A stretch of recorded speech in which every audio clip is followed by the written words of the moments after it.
10 సంవత్సరాలుండి కూడా ఇలాంటి వికలాంగులకు కూడా పెన్షన్ ఇవ్వకపోవటం బాధాకరమైన విషయం. మన కాంగ్రెస్ ప్రభుత్వం వచ్చిన తర్వాత ఒకటి తర్వాత ఒకటి ఇప్పుడు రేషన్ కార్డులు లేని వాళ్ళకు కార్డులు, తర్వాత పుట్టిన పిల్లలని కార్డులో రాసి ఉండకపోతే రాయడము, ఈ కార్యక్రమం ఈ నెలంతా జరుగుతుంది. ఇది మళ్ళా సంవత్సరం అంతా కూడా జరుగుతుంది. ఎందుకంటే పిల్లలు ఎప్పుడు పుడుతూనే ఉంటారు.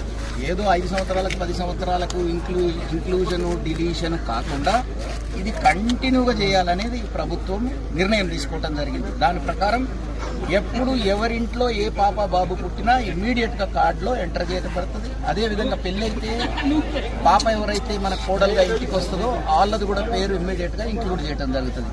అదేవిధంగా మళ్ళీ వచ్చే నెల కానీ ఇప్పుడు ఈ పెన్షన్లది కూడా ఇట్లనే సాచురేషన్ సిద్ధాంతం అంటారు. అంటే అందరికీ ఎలిజిబుల్ ఉన్న వాళ్ళకి అందరికీ ఇవ్వాలి, అది కూడా కంటిన్యూగా ఇవ్వాలి. ఇప్పుడు ఈయనకు మొదలు పోతే కూడా రాలేదు, కానీ కొందరికి ఇమ్మీడియట్గా అపాయం కలిగే ఛాన్స్ ఉంది, లేదా భర్త చనిపోయే ఛాన్స్ ఉంది, లేదా ఏదో ఒక సమస్య వచ్చినప్పుడు వాళ్ళకు కూడా ఆదుకోవటానికి ప్రతి నెల ఈ కంటిన్యూగా ఈ ప్రోగ్రాంలు అన్నీ చేయాలనేది ప్రభుత్వ ఆలోచన.